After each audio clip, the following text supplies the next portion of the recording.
Hi guys!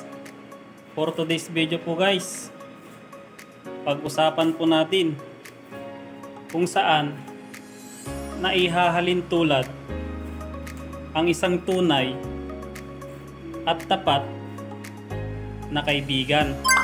Nice!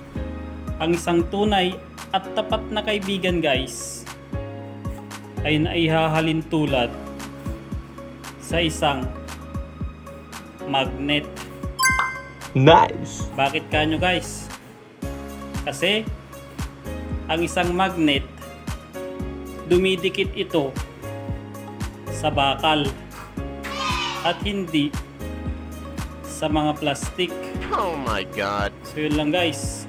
And to God be the glory. Peace out.